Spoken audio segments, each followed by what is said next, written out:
Nobody noticed the dog at first. There were too many people. Officers in full uniform standing in long, silent rows. Marcus's colleagues from the emergency unit with their heads bowed. Neighbors who had never spoken to him much but came anyway, because that is what people do. The cemetery was full of quiet grief, the kind that sits heavy in the chest and makes even breathing feel like an effort. It was only as the crowd began to thin that Rosa noticed Atlas had gone still. He was a Belgian Malinois with amber eyes and a coat the color of autumn wheat, and he had been Marcus's working partner for 6 years. Rosa had brought him to the funeral because she didn't know what else to do with him. He hadn't eaten properly in days, hadn't slept, had spent every night pressing himself against the front door of Marcus's apartment as if waiting for a knock that was never going to come. As Marcus's coffin was lowered into the ground, Atlas let out a sound Rosa had never heard from him before. Not a bark, not exactly a whine, something lower and longer, coming from a place much deeper than his throat. The officers nearest to him shifted uncomfortably. One of them looked away. When it was over, Rosa turned to find Atlas lying flat across the freshly turned earth, his head on his paws, amber eyes fixed on the headstone. "Atlas," she kept her voice gentle. "Come on, boy, let's go." He didn't move. She tried for 20 minutes, every command she knew.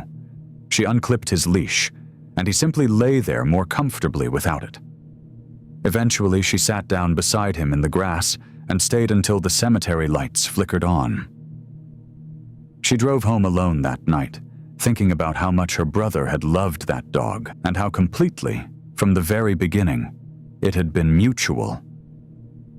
Marcus had not gone looking for a dog. He had visited a farmhouse outside the city as a favor to a colleague, not planning to stay long. But when he crouched down, one puppy from the litter walked over, sniffed his hand once, and simply sat beside him, not performing, not asking for anything, just present. Marcus drove home with a dog he hadn't planned on, and a feeling he would later describe as being chosen. Atlas was focused at work and ridiculous at home. He stole socks. He carried Marcus's shoes to the door every morning as his own contribution to the getting ready process. Every evening, the two of them walked the river trail near Marcus's apartment, Atlas off leash, nose to the ground, glancing back at Marcus occasionally with an expression of pure, uncomplicated happiness. Then came the morning of the Callaway Bridge. A gray October Tuesday. A section of the bridge railing had given way, sending a car through the barrier and into the river 30 feet below. Marcus's unit arrived first. He suited up quickly while Atlas worked the perimeter in his tactical vest, its small mounted camera running as it did on every call-out. Standard documentation, something nobody ever thought about twice. While Marcus coordinated the dive, Atlas stood near the railing watching his handler below. The camera on his vest, angled slightly sideways, was quietly recording two men 20 feet away, having a conversation they believed was completely private. One was a city bridge inspector. The other was the contractor who had assessed the Callaway Bridge 3 months earlier. They were discussing the corroded foundation bolts buried in falsified paperwork, the reports they had signed, knowing they were false, what they stood to lose if anyone looked too carefully. Atlas didn't understand any of it. He was watching Marcus. Marcus pulled the driver out, a woman in her 50s, barely conscious, clear of the sinking car with 2 minutes to spare. He was climbing the rescue ladder back to the bridge deck when the weakened section gave way beneath the weight of the emergency vehicles above. He didn't make it up. Atlas was brought to Rosa that same evening. He wouldn't eat. He paced the yard. He sat at the front door for hours. At night, he whined in a way that made Rosa close her bedroom door, not from irritation, but because she couldn't listen to it without crying herself. She brought him to the funeral, thinking it might help. It didn't, or at least not in any way she could yet understand. She came back the next morning and found him exactly where she had left him. She brought food and water, both accepted from her hand without him sitting up. Morning visit, evening visit, the drive back alone. This became the shape of her days. A groundskeeper named Gerald began leaving a folded blanket by the headstone each evening without being asked. A stranger left a handwritten note at the base of the stone. "I don't know who you're waiting for, but I hope they know." On the 5th day, a local news crew arrived and filmed quietly. Atlas at the grave, Rosa nearby, soft afternoon light over both of them. The segment ran that evening and was shared thousands of times. What everyone noticed was the dog, his stillness, his grief, his refusal to leave. Two people watched it differently. They paused it, rewatched it, then made a phone call to each other.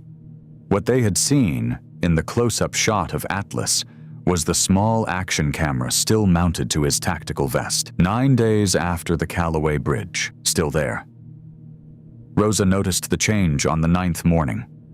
She pulled up to the gate and saw Atlas on his feet, not at the grave, but facing the east fence, weight forward, nose lifted, every muscle locked onto something. She recognized that posture. She had seen it on call-outs, in training. It meant he had found something real. Two men were climbing over the iron fence, moving low and fast, believing they were unseen. Atlas crossed the cemetery in silence and took the first man to the ground before the man understood what was happening. The second ran for the north wall. Rosa, who had done 2 years of collegiate track and never fully stopped, cut across at an angle and was already waiting when he got there. 3 hours later, a detective placed a memory card on the table in front of her, smaller than a postage stamp. It had come from the camera on Atlas's vest, the camera that had been running the morning of the Callaway Bridge. 40 minutes of footage, 2 faces, a clear timestamp, 2 voices discussing falsified reports and buried paperwork, and a bridge they had known was unsafe and signed off on regardless. They had seen the news segment. They had recognized the camera. They had come to take it before anyone thought to check what was on it. They were 9 days too late. The investigation that followed dismantled 3 years of falsified bridge inspections across the city. It was slow, but it was real, and it was permanent. The next morning, Atlas was sitting by the gate when Rosa pulled up. She opened the door. He jumped in and settled, and she sat quietly for a moment before starting the engine. "Good boy," she said. "You can rest now." His tail moved once, slow and certain. She drove them both home,